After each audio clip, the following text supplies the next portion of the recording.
ҳаводорон ва роғибони гӯштини миллӣ акнун ҷоизадори чемпионати Осиё оид ба гӯштини ҷудо Тимур Раҳимов мебарояд. ин кавкобиҳо ба хотири Тимур Раҳимов аст. рақиби ӯ Шодибек Рашидӣ аст.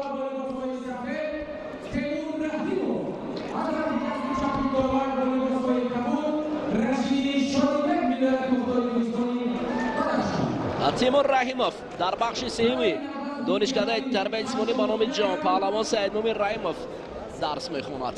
ин паҳлавони сангинвазн бори аввал дар қаҳрамони Осиё хеле хуб дурахшид. фикр мекунам барои Шодибек Рашидӣ паҳлавони бузургҷуса каме мушкилӣ овардааст. аммо вазн ҷамъи 80 кило бошад, ин маъноеро дорад ки дилхоҳ рақибе ки омад гӯштин мегиред. шояд Тимур Раҳимов 120 ва 130 кило вазн ҳам дошта бошад, аммо дар гӯштин далери ҷасорат нақши муфид бозӣ мекунад.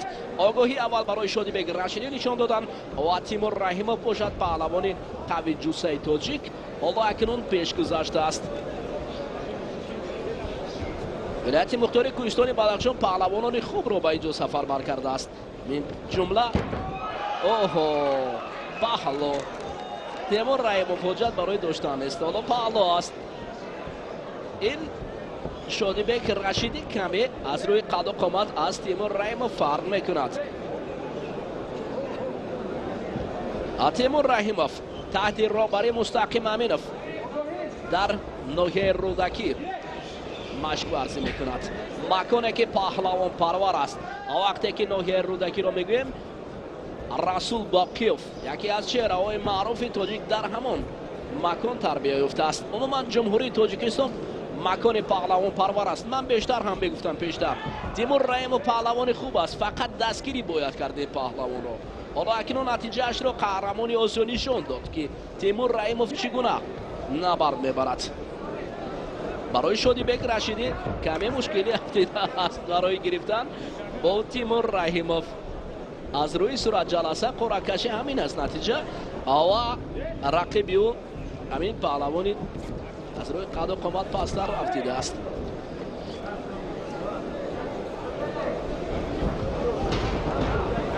шояд Зиёбеков Рашид бо Тимур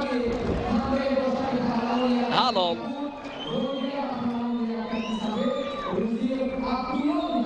Тимур Раҳимов ба қисмати минбаъда роҳ ёфт.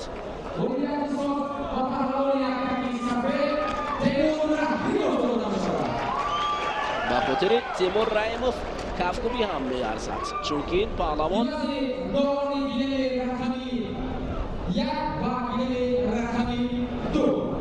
қаҳрамони Осиёро бо Комроншоҳи Истопириён ба қисмати финале расиданд ва қисмати финале шикаст хӯрданд.